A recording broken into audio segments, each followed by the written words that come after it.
are signs of efficiency.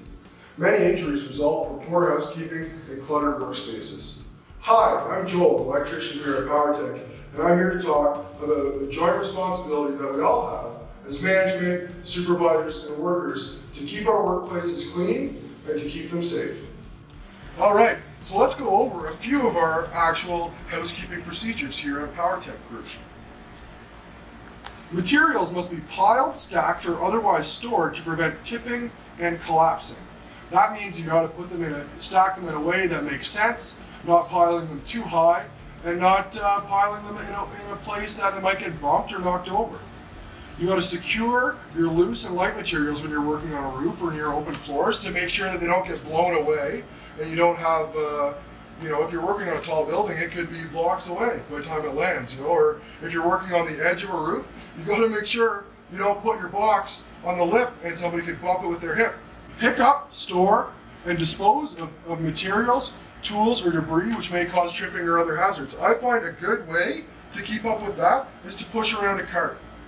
It's not practical for every single day service calls, but in places where I do a lot of work, I like to either leave a cart or bring a cart when I'm going to be there for a few days, and I'll be able to take some of my garbage, some of my debris, some of my tools and materials, and just stack them on this cart, and that keeps them from getting underfoot, getting in the way of pedestrians coming through, getting in our way while we're working, so I'm not, stepping on my drill and twisting my ankle when I'm looking at something else working. So it's really important just to keep things in order in your work area so you're not going to stumble or you're not going to slip and trip. If you're working on a multi-story, or if you're working on a roof, or if you're working on even a new construction site and you're on the second or the third or beyond, you're not going to be just throwing things off the edge. I know that's fairly common sense for most of us who have worked in the trade, but just don't do it. It's part of our policy.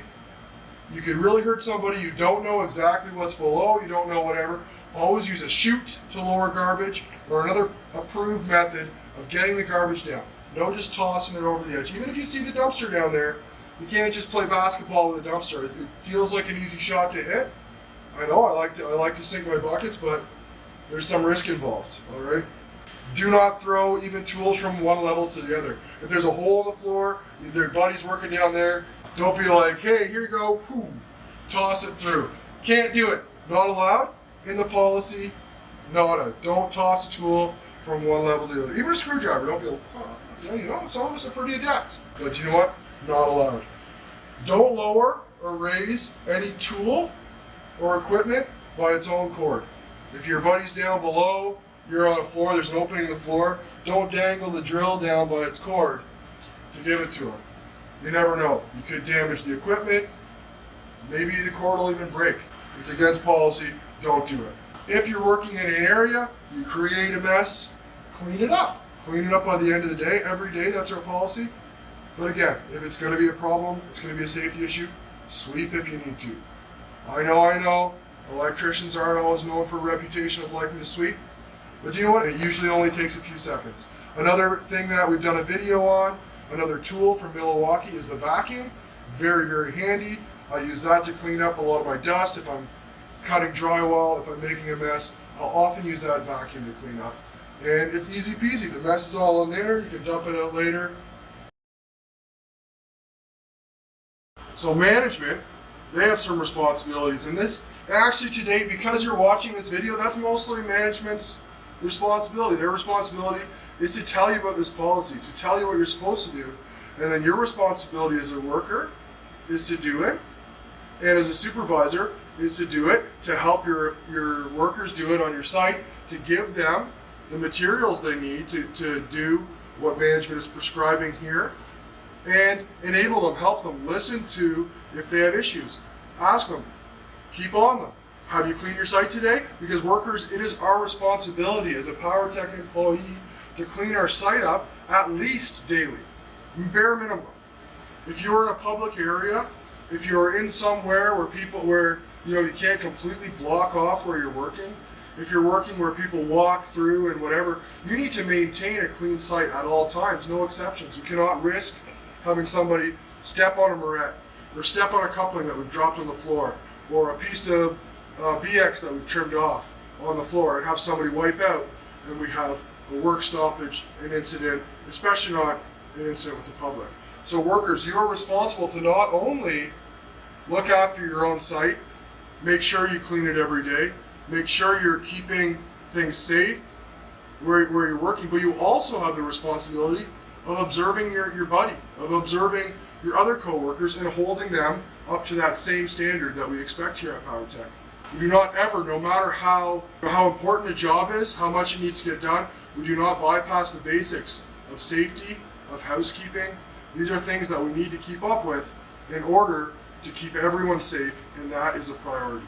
Another thing for workers and supervisors is that we have to absolutely ensure that all walkways are clean and tidy.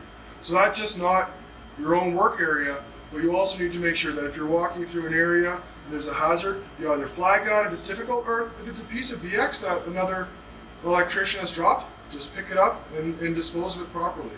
All right, it's not rocket science here, but if we see things like stairwells, passageways, doorways, anything like that has an issue.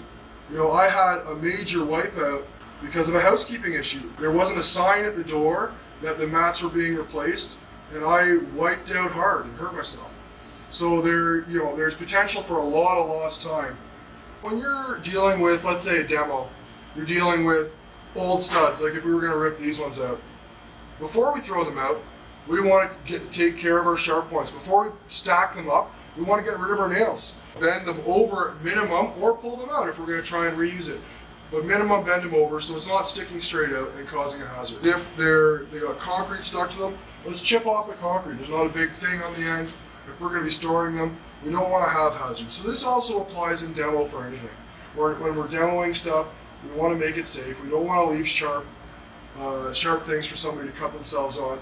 We want to either get things into a steel bin so it's safely discarded, or we want to make it safe for anybody who might come after us in that area.